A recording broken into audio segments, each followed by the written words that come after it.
I came home from work, sat on the couch. My three beautiful children were used to this scenario, and so was my husband. And I walked in and, nothing left in the tank, nothing left for them, nothing left to, there was just nothing behind, you know, my physical body. There was just no light left inside. And I poured the wine as I did and sat on the couch. And by this stage, I was a few glasses of wine in. And my little girl, who was around 2 years old at the time, came up in front of me and stood right at my knees while I was sitting on the couch and leaned forward and held out her hands and grabbed my face with her hands. So put her hands on either side of my cheeks and said,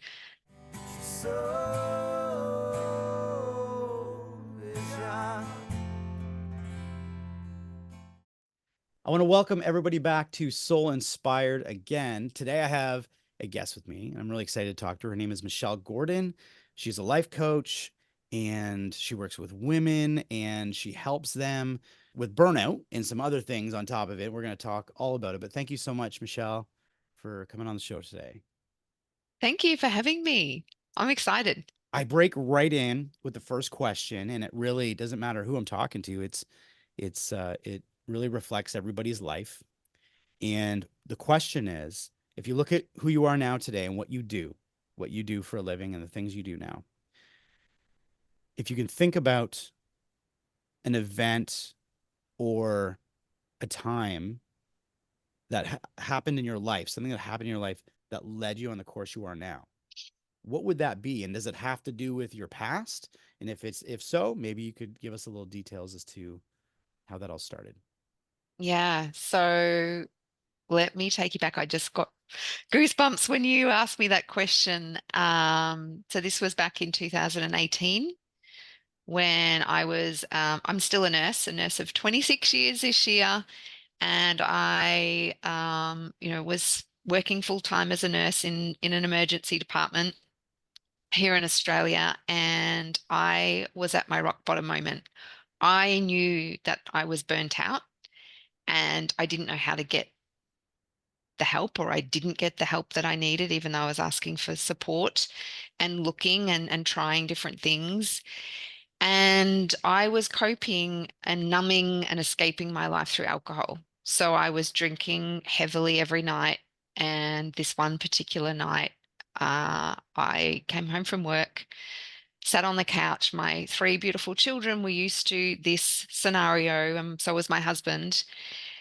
And I walked in and, nothing left in the tank, nothing left for them, nothing left to, there was just nothing behind, you know, my physical body. There was just no light left inside. And I poured the wine as I did and sat on the couch. And by this stage, I was a few glasses of wine in.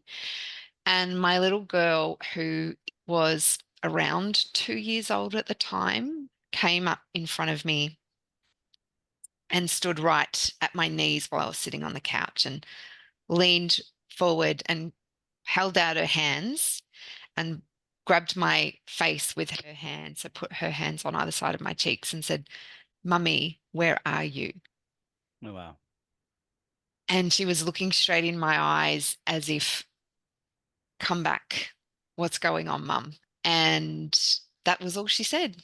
And it was like this moment that jolted me back to reality, that, amongst the haze of the wine that I'd had and that I'd, been consuming for several months, it was that moment where I went, "I have to do something here. I'm not going to live like this anymore." And that was really, I guess, the moment that sparked such a huge change and journey for me to get to where I am now. Wow. So you were working as a nurse full time, and you Hmm. said I think it was an emergency nurse. Yeah. Okay, so Yeah. that's high stress, and so Yes. under a lot of stress all the time, and you slowly found yourself an alcoholic. Is that true? Is that true enough to Oh, say? absolutely. Okay, Yeah. Yeah. and just to cope with your daily uh life, like your day to day, just to get Yeah. through, you needed that. And then your daughter, how old was your daughter? 4, did you say? She's two, She was around 2. two. She Oh, was so she was quite tiny. young. And Yeah, she looked at you and just wondered where you were. Just kind of, where'd my mom go? Because she's yeah, slowly seeing you sink away. So, yeah. okay, so living a normal life though outside of that, I guess the reason I'm asking this is because a lot of people listening will, they might have similarities, right? They might have a similar lifestyle where it doesn't matter what they're doing, whether it's nursing or whatever job that's high stress, and they're worrying about paying their bills, just getting through the day, building their life, getting the nice things, but really just kind of lost in their job. Um, Mhm. okay, and so, but would you consider it pretty standard? I mean, outside of the alcoholism and like, would you consider that lifestyle the way you were living, if you compare it to maybe people was it similar to other people, like you just building your life? As in where I was at that stage. Yeah. Yeah. Like whether you were Uh, like, some people, because people are usually married with kids, they got the dog, the house, everything they feel like they need. yeah, yeah. Oh, absolutely. So from the outside looking in, it looked like I had it all happening. I had a beautiful home. I had three children that were healthy. I had an amazing, supportive husband.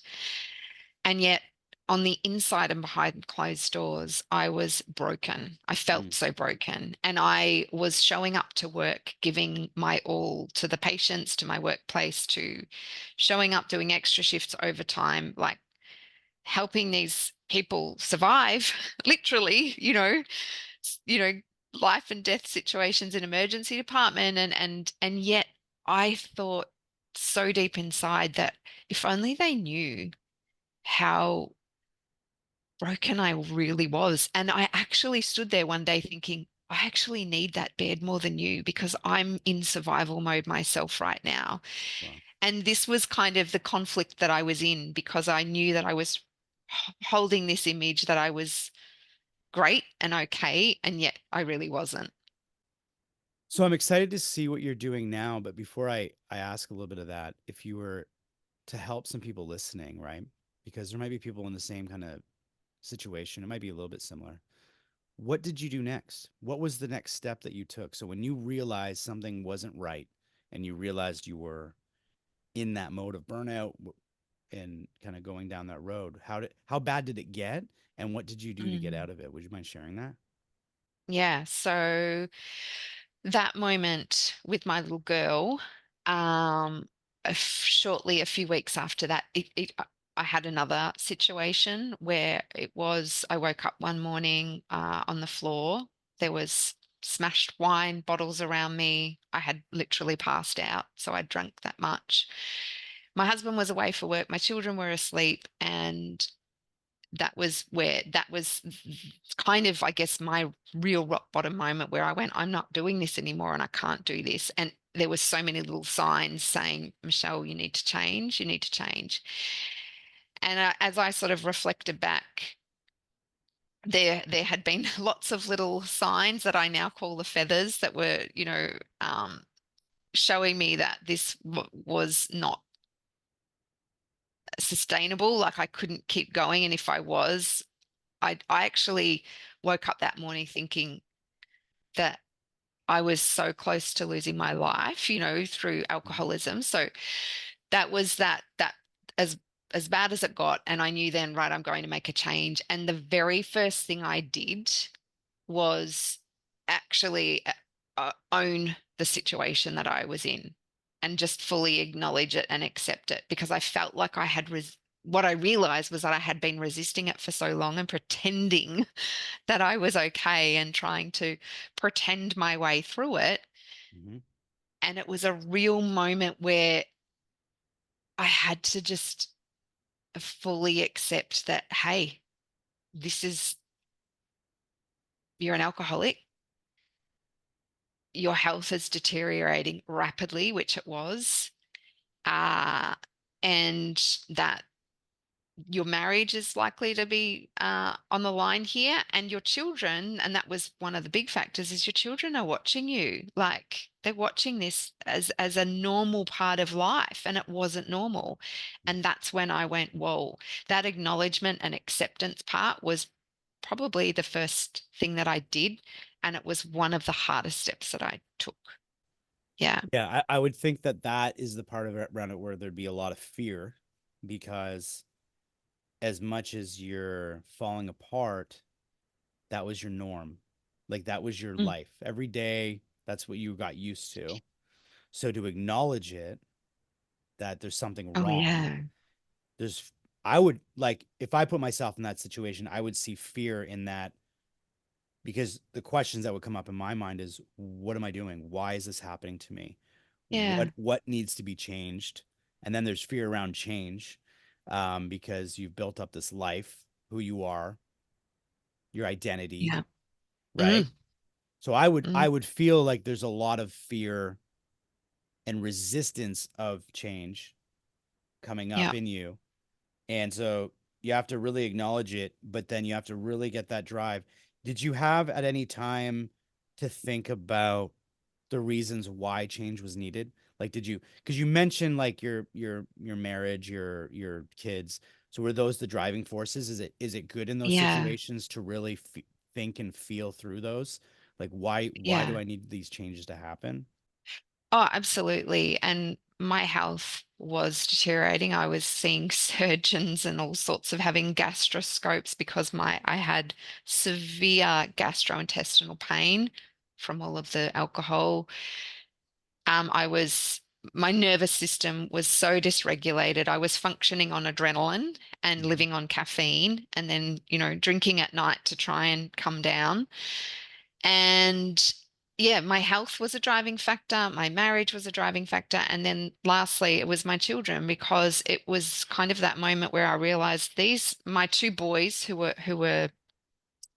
probably 10 and 8, no, 10 and 12 say at the time, and my little girl who was 2 were watching like that was normal, and I thought this they're watching this as in this is how life beats you up and this is how you cope, and it Mhm. so wasn't normal. So they once that acknowledgement and acceptance part happened, which was absolutely gut-wrenching, like Mhm. so gut-wrenching for me to fully own that, I realized then, well, hey, these are the drivers for me to get my life back. And what do I do next? Okay. So Yeah. first of all, thanks for sharing that part. That's a vulnerable part of your story, I'm sure. But Mm. maybe you're used to sharing it at this point. Some people have an easier time sharing stuff like that. I'm kind of that way. You know, I kind of wear my heart on my sleeves and Yeah. share my story with people because I always feel like if I can say something that'll help someone, it's worth it. And you know, a lot of people are pretty quiet about their Oh, vulnerable absolutely. states, and I can understand that. I can respect it. Um, Yeah. but I truly believe that that's sometimes that's half the problem because if you're keeping all your feelings inside and you're not actually acknowledging what's going wrong, it can really get you into a bad place pretty quick. And so it is good to be a little bit vulnerable at times. So first of all, thanks for sharing that. Can we define what you mean by that with burnout? Because does that just mean you're overworked? Does that just mean you've done too much? Like what can cause burnout, I guess? Can we go into that side of Oh, things? yeah, absolutely. So, yeah, there's different levels of burnout, and there's actually 12 stages of burnout. And stage one is the compulsion to prove yourself and keep going. And you go through stage one, stage two is where you work harder and harder because if I just do more, I'll get on top of this. And then it goes through to stage, three, four, and you continue on to where you disconnect from your values, your personal values, and the things that once were important to you no longer become important. You stop looking after your health, you stop spending time with your friends, you stop doing the things that you love, um, and all the way through to relying on like ways to escape. And Right. that could be through alcohol, through shopping, through Netflix, like so many ways that you can escape. And stage 12 is like mental and physical and emotional collapse. Okay. So not everyone will go through right through to stage 12. I very But much journeyed you through did. every stage. Yeah, Okay. absolutely. Wow. So you're a very strong-willed individual. Yeah, absolutely. Okay. Yeah, So a little bit stubborn. very stubborn Yeah. and Yeah. will continue. And that was my, I guess, some of the drivers of my burnout when I really sat in that was I had a lot of limiting beliefs about how life gets to be. I was very much conditioned to work hard, to sacrifice, Hmm. to have work 7 days, that life was about struggling and pushing through. So I Right. was very much conditioned to believe that Right. as a child, and I saw my parents do that and my grandparents do that. So that was one of the drivers. I was also a people pleaser. So I didn't, yeah, know how to say no, and I sacrificed my own well-being, time, and energy to please other people. And I also ran, and I call them programs because these are just programs that our brain have installed, years ago, generally between the ages of 0 to 7. I was Mhm. an overly responsible person. So I felt really responsible for other people's feelings, again, sort of related to people pleaser, and that I had to over function and overcompensate in many areas of my life. So, that would mean I couldn't rest, I couldn't sit down, that, it was all kind of tied in and related. So I Yeah. realized that there was a few programs that were running in my life that were contributing to my pushing through all of the time and hustling, I guess. Right. So if someone's listening in and they see similarities to you and they're Mhm. thinking, "Oh no, I'm right there." What did you do first to break out of this and get on the path you are now? What was the thing that you'd started to do? Is there anything that you can think of? Yeah. Well, the first thing was I had to find me again because I totally lost sight of who I was. So I didn't even know my values. I didn't have any core values anymore because my values were the hospital system that I was working in. That was and that's what happens in the burnout, is that you replace your own core values as a human with the systems or the organization's values. Mm. One of the stages of burnout there. So I had lost sight of what I truly valued. So that I really had to connect with, who am I? What do I value and what lights me up? And I didn't even know any of those things. And here I was, a 40 something year old woman that just, I was like, I don't know. Like, I'm just this person that gives to everyone else and sacrifices so much. So it was kind of like a process of finding me again and really exploring myself, and that the other thing I did was I slowed everything down. So I I was just, I canceled like all of my stuff, canceled all of my friends, just about my appointments, Yeah. like everything. I Yeah. really just stopped. I didn't do any overtime shifts. I didn't do any extra shifts. I just went within because I'd been putting on such a front and has been stretching myself so thin that I cancelled so much and just came back to just being and giving myself some time and space. And yeah, the next steps were really working on recreating myself and coming back with new, I guess, driving beliefs that I can have an abundant life, and I can have time and space in my life and still be an amazing nurse and still be an amazing mum and be healthy and happy. I get to have both of those things and not sacrifice. Does that make sense? Absolutely. So it sounds like you were in the process of recreating who you are while balancing your life better. I Yeah. think I think it's yeah, because I feel so I on a personal note, I very much can relate to a lot of the things you're saying. So, Mm, I'm sitting here thinking, oh man, uh-oh, I gotta watch. I take on a lot of hats. I put a lot of hats on. I do a lot of things, and I think I can relate. And I'm not quite where you got to. But I think a lot of people out there could be, and it's good to hear these things. This is why I love doing this podcast and letting people share their stories because it can really impact people and have people be like, wow, I can relate to that. Like, I feel that. mm, And it mm, sounds to me like you were able to press pause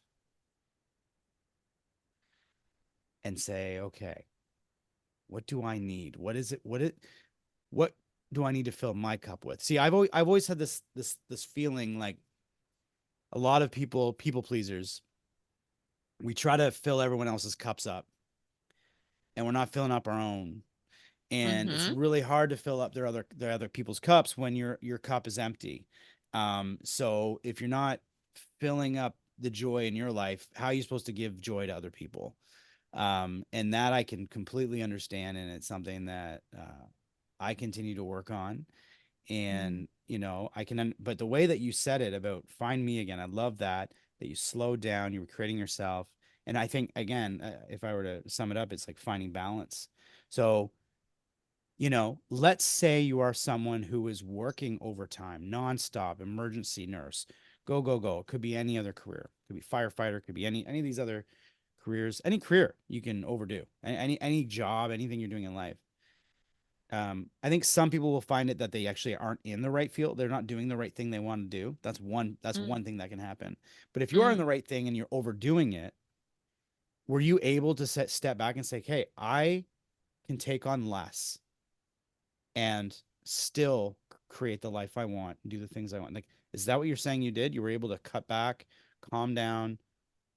Is that what you did next, or did you continue to work at the same pace you were as a nurse? No, I did pull back. So I was working full time still. I really put some big boundaries up around how much time I was giving to my workplace because I was the first one to say, yes, I'll do the overtime. I'll stay back. The people pleaser over here. So I really had to put some boundaries around who got my time and energy and even friendships as well. I really reflected on who are my friends that are filling up my cup that there's a mutual, I guess, energy exchange because again, I found myself, running around and doing things for people when there wasn't that exchange in return. And I was doing that to fill a void in myself to make myself feel better. And the people pleasing part really was, I guess, eye-opening because it all boiled down to my complete lack of self-worth. I didn't value myself enough. And so Okay. I would overcompensate to to validate how to make myself feel worthy of um I don't know, to make myself feel worthy. If somebody else felt great, then I could be self-regulated and feel validated that that felt safe for me too. So there was a real lot of it was a big tangled, I guess, web. And that's what really people pleasing is really untangling where are you not feeling worthy? Yeah.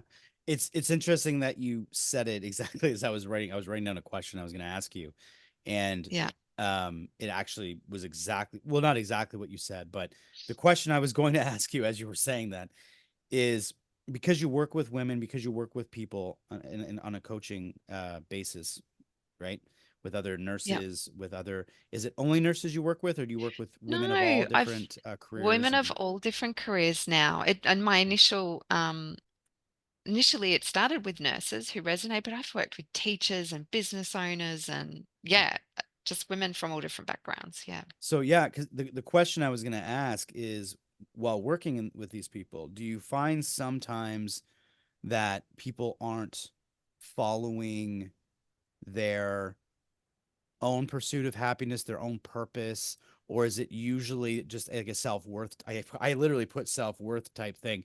Mm, Is it usually just a sense of, okay, this is my identity. I'm going to pour everything into it, and at whatever cost it is to me, I'm just they lose themselves in that. Or do you find that there are some yeah. times where people are really just going down a path that maybe they aren't passionate about?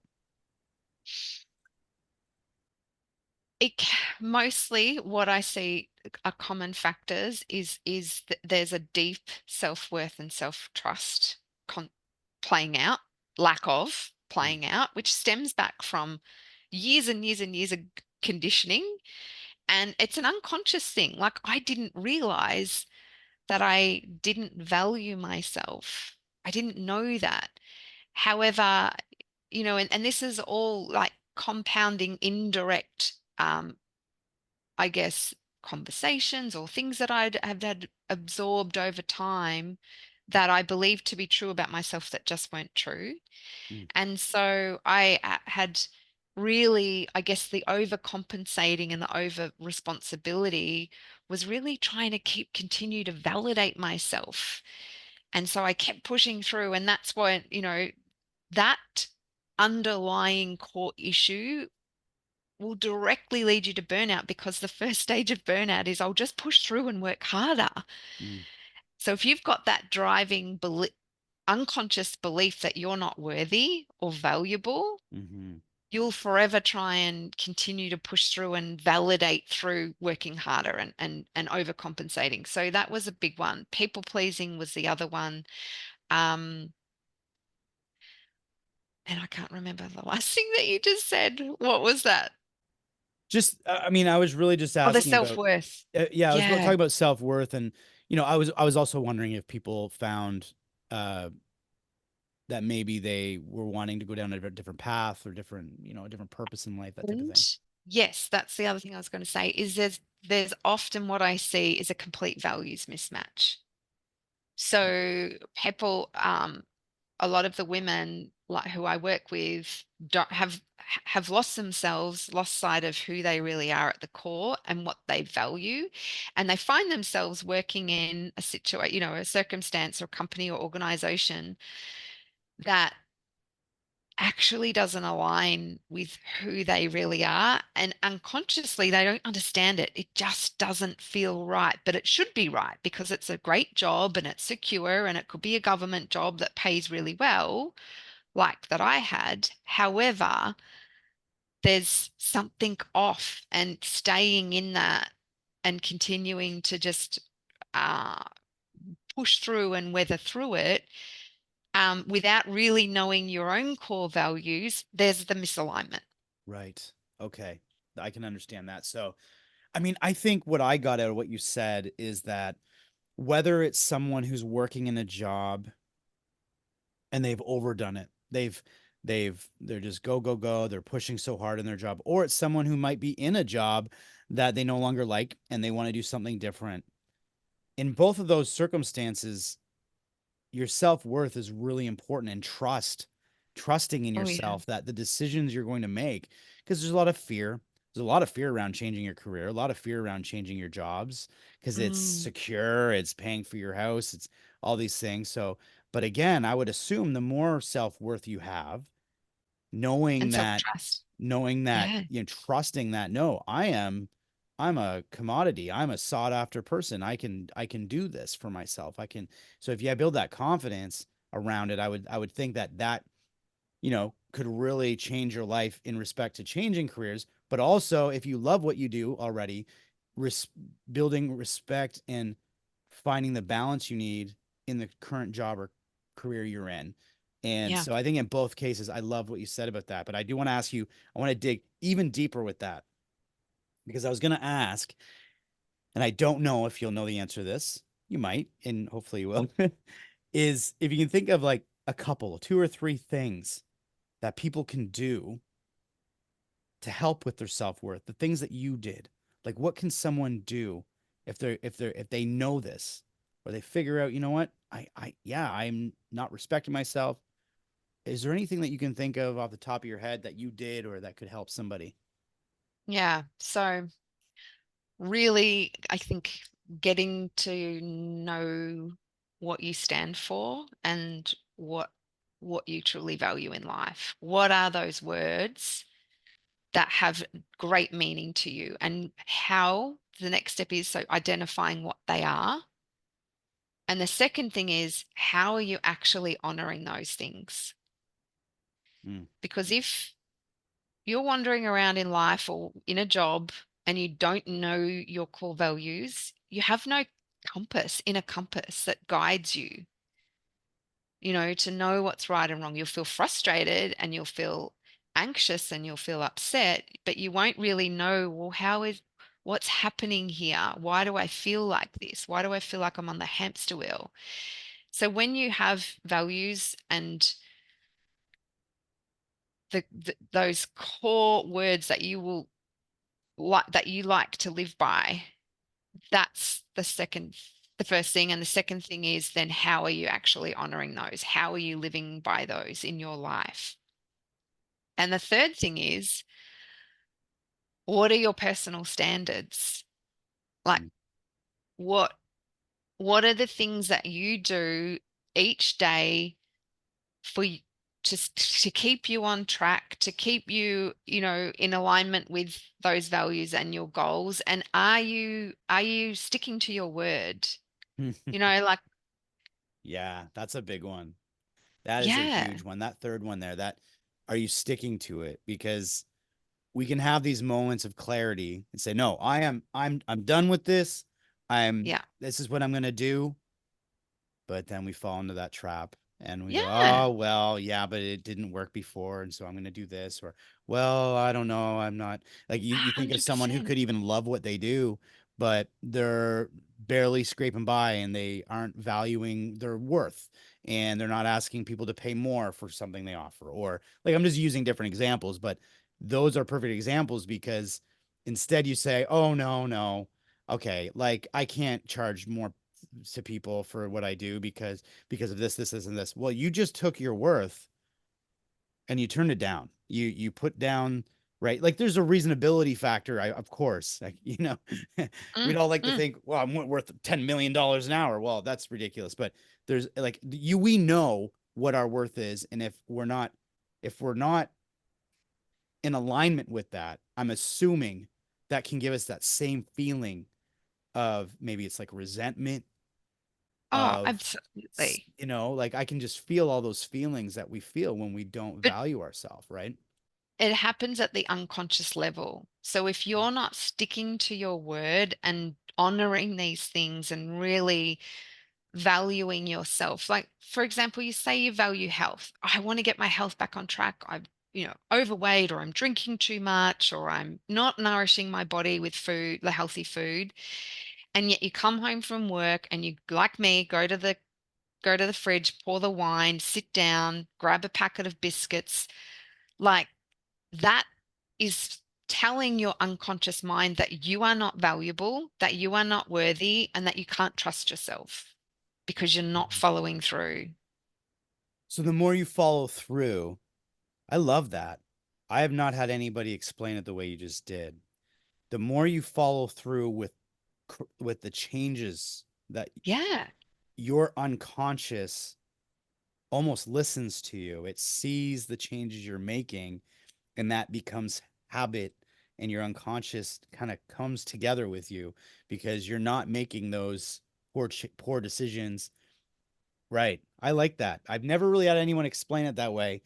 Um, but I do like it that way because what it feels like is we have power to Mm, make those changes. See, I think it's a power struggle with people because they think, oh, what's the use if I'm just living in a dream. This isn't my life's not going to change, blah, blah, blah. Well, mm. that's going to continue. Like your unconscious is listening to what you're saying. If we don't decide to change what we're doing in the Yeah. physical, why Yeah. would anything else change? Right. Absolutely. Yeah. And you just said it there, like it really is a decide, act, commit, like those three things. And if you decide that this is the way I'm going to honor the things that are important in my life, like my health, for example, and I'm going to act in alignment with that, and commit to making this a daily practice, you're unconsciously building on your self-worth and self-trust because your mind goes, oh, I can trust you now. You say Right. these things and you're actually doing them. And now Hmm. you've got a healthy body and now you have energy. Right. I'm valuable and I'm worthy because I do these things and I'm in alignment with these things. Hmm. Yeah. And I'm assuming that's probably what you did is you did one thing at a time. It can be Yes. overwhelming if everything's falling apart around you. I can see how some of you are like, oh my gosh, well, I've got health issues, I work related problem. Like take one thing, right? Take one Yep. thing, focus on that one thing, and then when you see those changes, then you'll get that inspiration, be like, oh wow, okay, if I did it with this, maybe I can do it with this, right?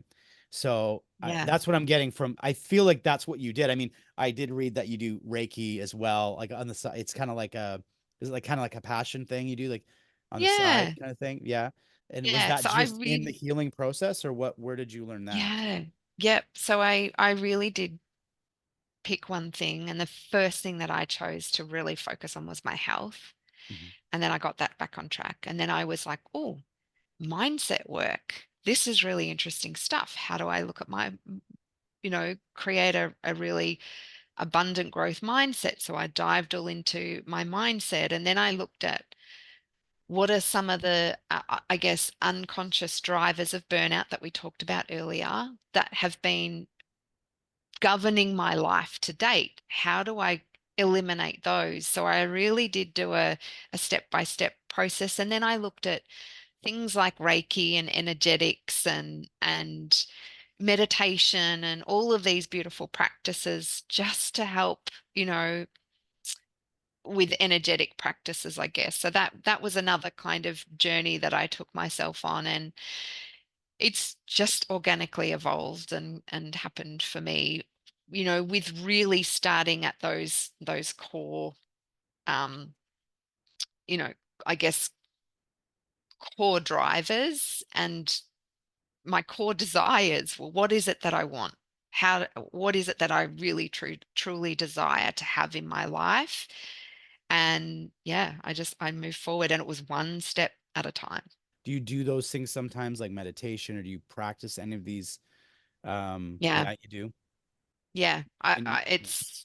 it's a regular, there's so many little daily rituals, and that's one of the other things that I incorporated is my empowering daily rituals. And I have a miracle morning routine, all of these things. None of these things I did for myself before. Again, I didn't feel worthy. I was, race out the door and serve everyone else before I replenished my own time and energy and health related things. So I really cultivated some beautiful practices that empower me, that set me up for success every day. I journal, I Mm. meditate, go for beach walks, I do ocean swims each week, and like just all of these beautiful things.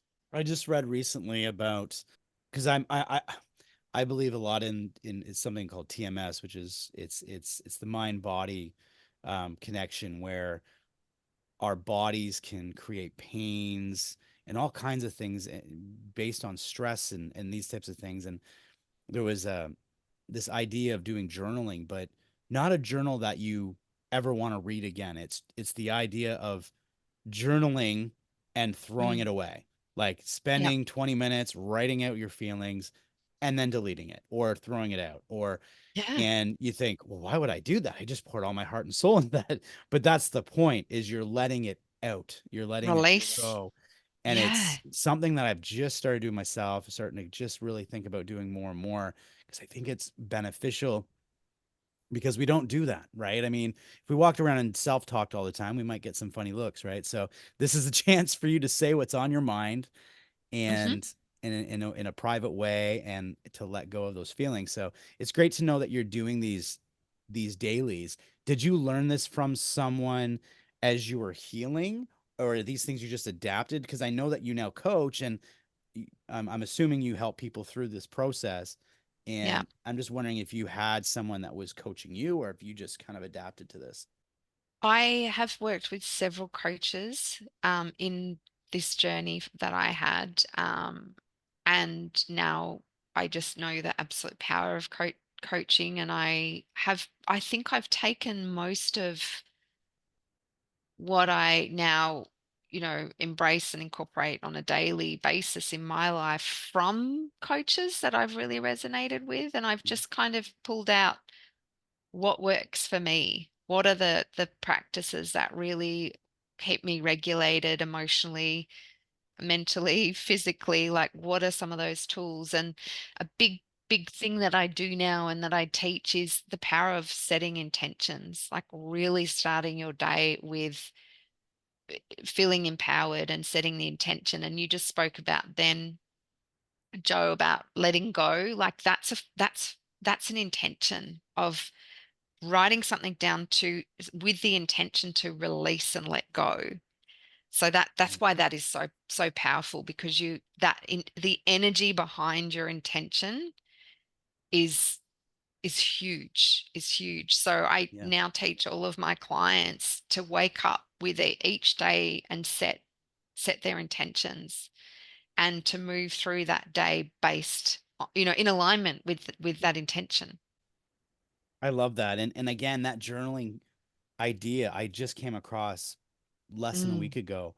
And because I always looked at journaling as like, oh, I'll go buy my journal and I'll write my my life in my journal, like when you're a kid.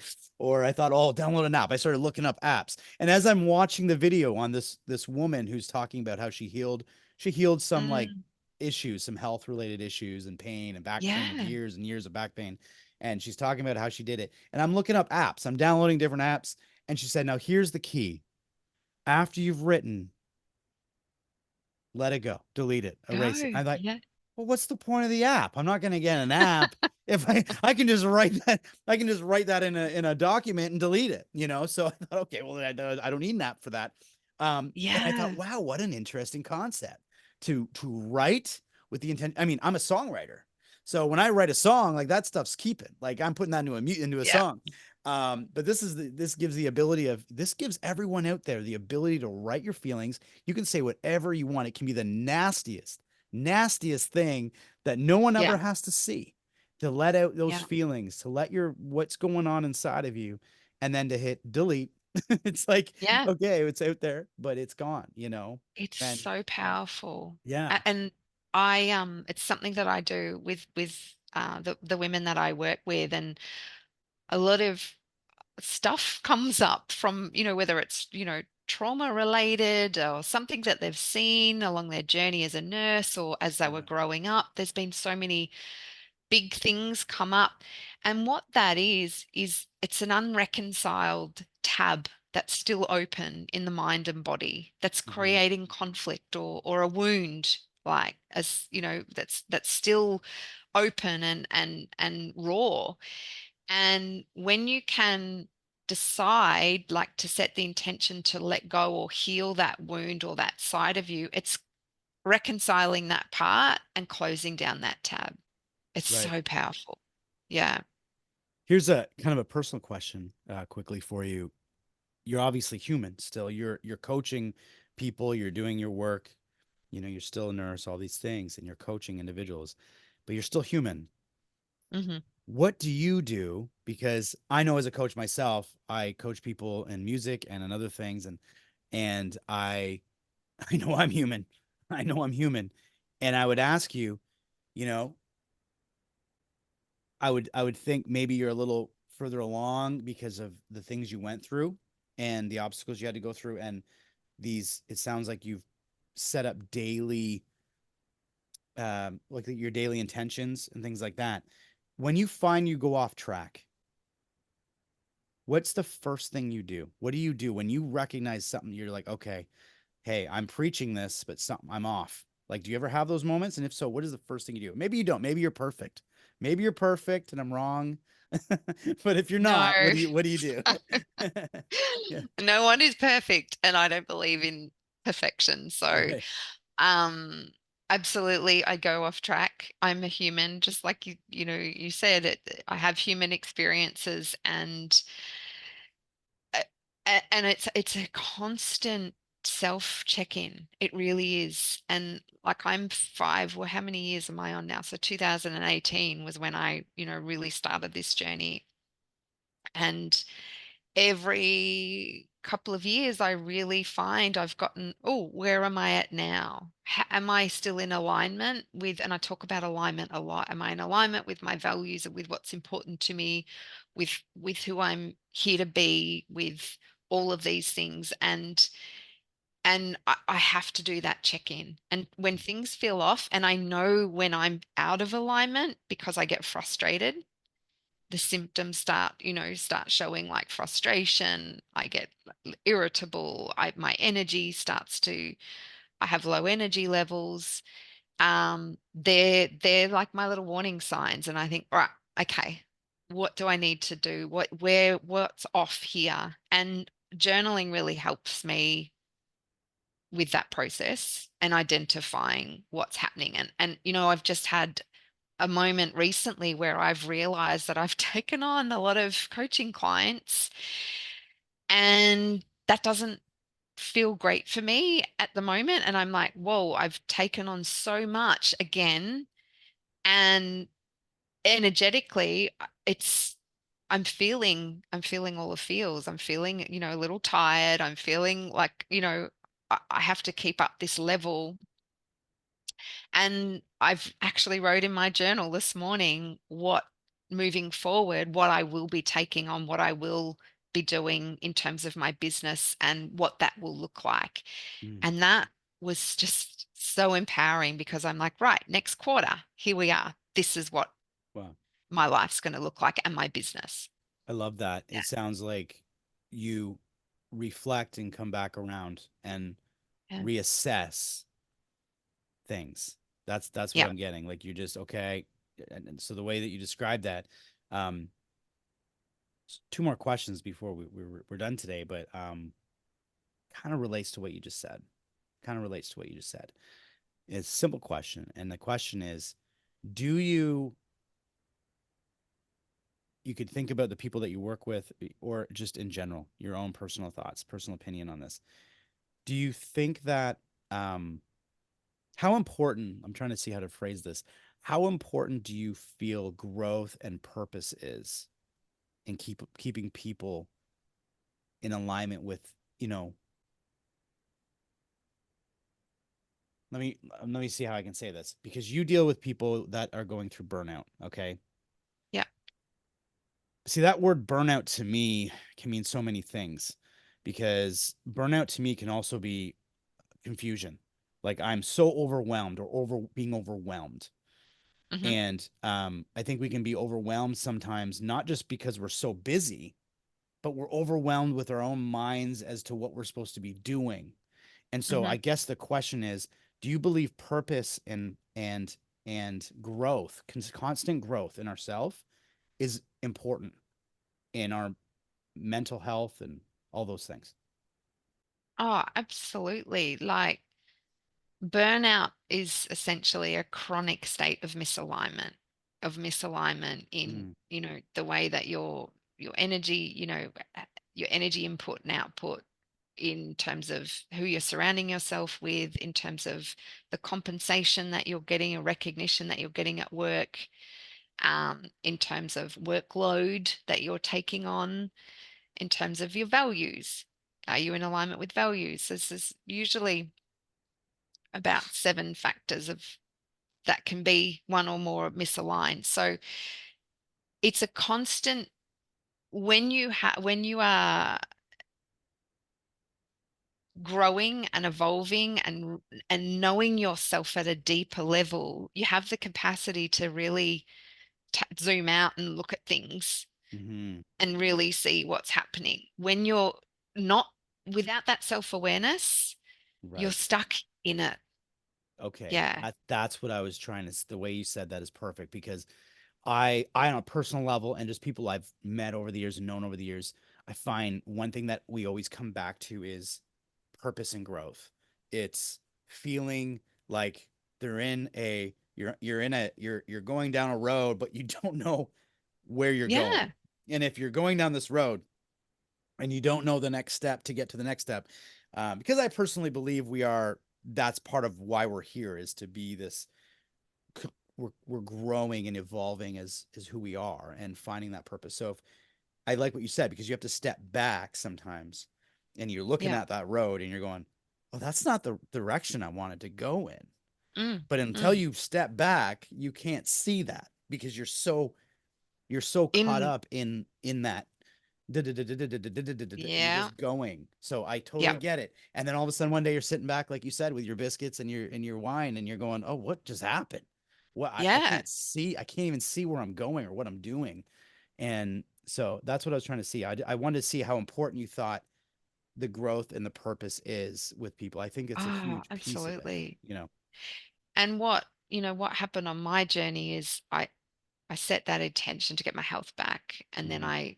I really looked at my mindset and all of those different things. And I got to this point where everything in my life was just, it was just beautiful. I had so much energy. My skin was glowing. I was happy, like truly, truly happy. And I had people reaching out saying, how are you doing this, Michelle? What have you done? You're so different. What's going on in your world? Help me. Wow. And I got to that point where I was a year down the track after, those two moments that I had with, the drinking and, you know, just those rock bottom moments. And I zoomed out and I went, wow, like this is where I am now on that journey or that path. And there was an opportunity then for me to step into this as a coach. And I went, because I had so many people asking me for help. Can you help me? Can you support me? What did you do? And I was just, it was so clear to me that this was the next path. I was like, what does that get to look like? Do I keep this to myself and just keep going and nursing and doing that? Or do I take this path as a coach? Because that was starting to really excite me and light me up. So I Mm-hmm. took that path. But I only because I could zoom out, stop, reflect, reassess, and Mm-hmm. really look at things with that clarity, I guess. And I listen to what people say a lot. Um, and you said excite me and light me up. And that's what I mean. If we don't have that thing that's exciting us and lighting us up, I think Mm. sometimes it's good to step back. I remember I've had conversations over the years because I always felt like I needed purpose. And I was like, I want to coach, I want to make an impact. And I'd have conversations with different people that'd be like, I'm the kind of person I'd like to just go in, check out, and go home. Um, and I didn't want to argue with those people. But I I think though at a deep core level, almost everybody wants to be able to light up. Like they want to feel that excitement in their life, that Yeah.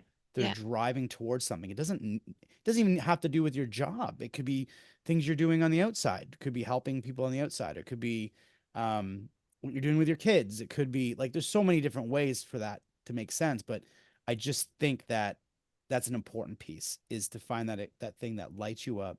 It makes you feel like you're moving in the direction you want. When I totally agree. However, when you're in survival mode, you don't have Mm-hmm. purpose is just not there Right. because you're trying to meet your own basic needs. It's like, is it Maslow's hierarchy? I should know that.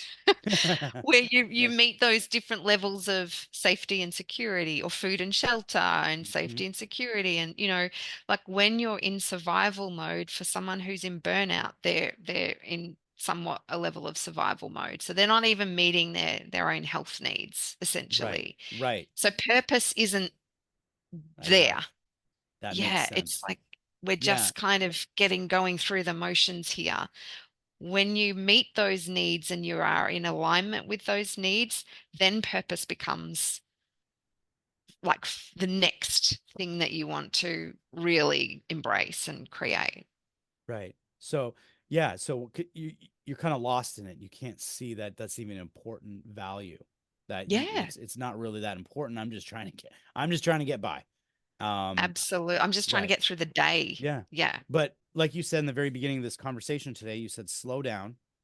You slowed Mm, down. You wanted to find you again and recreate who you were. And that's likely when purpose starts to question, you start to have that question of what is it? Yeah, What is it that's going to light me up? What is it that's going to excite me? But absolutely. yeah, when you're in that burnout mode, you're right. I completely agree. And you know, and that's probably why at times when I've had those conversations, it's like, no, I'm just trying to get by. Yeah. Like Yes. what, you do you, like, I can't even think of that right now. And I can completely understand that. So I guess, Yeah. right, really what it is that step back, that refresh, like refine who you are, and then go for that. Where can people find you? Like, how do people connect with you? I'd like to get that information from you, if you don't mind. Like, Yeah. yeah, So the best place is Instagram. I'm on Instagram, and my Instagram handle is at Michelle Gordon underscore coach. And the other platform would be Facebook, and I'm on Facebook as the Healthy Happy Nurse. I like that. I remember seeing that, and I thought that's an awesome name. The healthy happy nurse, right? Yeah. Yeah. The healthy happy nurse. That's great. I always end my episodes with the same question for everybody. Okay. But a lot of my episodes are around spirituality and all kinds of things. So I've had a few people I've asked this question to, and they go, whoa, hold on. Like, let's take 5 minutes and let me reassess it. But it's pretty simple. It's pretty simple, Mm. really. And I always just ask people to think about what comes to you the moment I ask the question. And it's, why are we here? Oh, that's huge. That is huge. And the first thought that comes to my mind is to add value. Add value To add to value. Yeah. And it's others, generally, yeah, definitely. to add value to others. Okay. I always like to know that, to see, kind of says a little bit about yourself. You obviously are doing that because you're coaching people and helping people. Yeah. Um, but yeah, if everybody's adding value to one another, that's a pretty good life. Yeah. I would have to say, right? Absolutely. Yeah. Yeah. Yeah. So that just came up for me. Any That's it. final thoughts or anything you'd like to mention? Or I want to thank you for being here. I didn't know if there was anything else you wanted to mention that you're working on. Are you just continuing to coach at this point Yeah, I'm and add coaching value? and adding lots of value to Yeah. people's lives. I just want to thank you for having me on. I think it's been such an amazing conversation, and I love, like you talked about, getting vulnerable and opening up about this.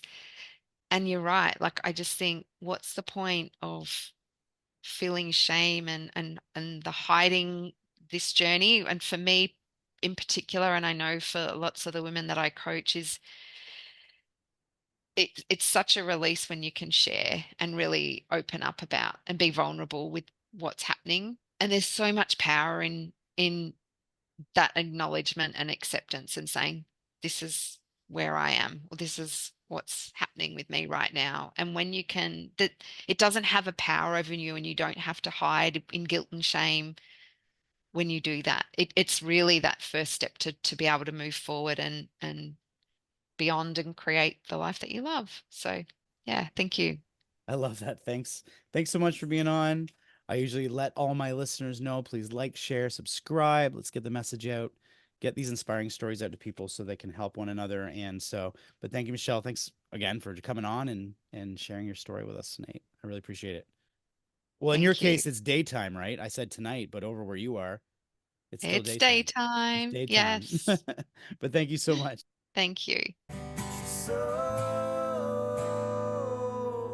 vision, so